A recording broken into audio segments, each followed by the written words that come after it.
In the ancient days of Greece, when the gods still walked among mortals, Athens lived under the shadow of a terrible curse. King Minos of Crete, powerful and merciless, demanded a tribute from the Athenians. Every 9 years, 7 of their strongest young men and 7 of their fairest maidens would be sent across the sea to the island of Crete. There, within a dark and endless maze, dwelled a creature born of both man and beast.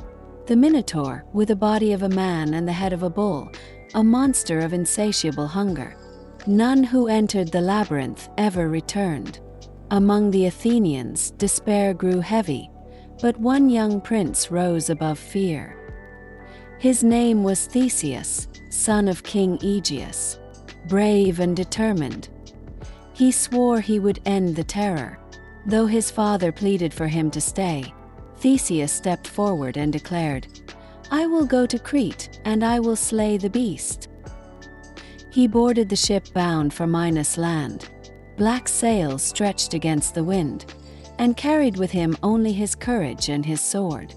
When the prisoners arrived in Crete, Minos' daughter, Ariadne, caught sight of Theseus. She was struck by his strength, his noble bearing, and the fire in his eyes.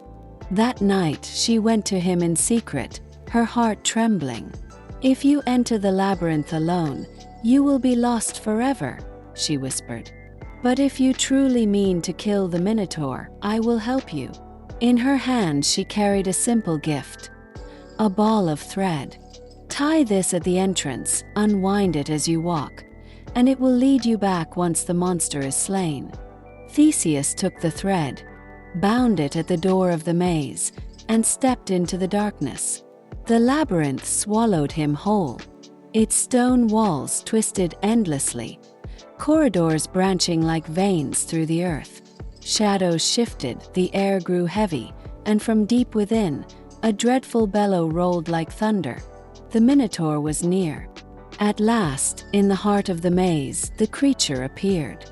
Its monstrous form filled the chamber, eyes burning with fury, nostrils flaring with rage. With a roar, it charged, horns crashing against the stone. Theseus leapt aside, his blade flashing in the dim light. The battle shook the labyrinth itself. The beast's strength was terrifying, its hooves striking sparks against the floor. But Theseus was quick, determined, and unyielding. Again and again they clashed, until at last, with a cry of triumph, the prince drove his sword into the Minotaur's heart. The monster shuddered, let out one final bellow that echoed through the maze, and fell silent. Darkness returned, broken only by Theseus' heavy breath. He grasped the thread, followed its path through the endless corridors, and at last emerged once more beneath the stars. Ariadne was waiting. Together they fled to the Athenian ship, carrying with them the other youths who had been condemned to die. They sailed into the night, leaving Crete behind. But fate is ever cruel. On the Isle of Naxos, Theseus abandoned Ariadne, though some say it was the will of the gods, for Dionysus claimed her as his bride. Heartbroken or unwilling, Ariadne was left behind, and Theseus continued his journey home. As his ship neared Athens, he forgot the promise he had made to his father. He had vowed to change the sails from black to white, a sign of victory, but in his exhaustion and grief, he left them dark. King Aegeus, watching from the cliffs, saw the black sails and believed his son was dead.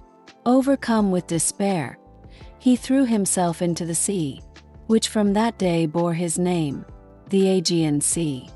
Theseus returned in triumph, yet his heart was heavy, for though he had freed Athens from the curse of the Minotaur, he had lost both his father and the woman who had saved him. And so his tale became one of both glory and tragedy, as all great stories of the ancient world must be.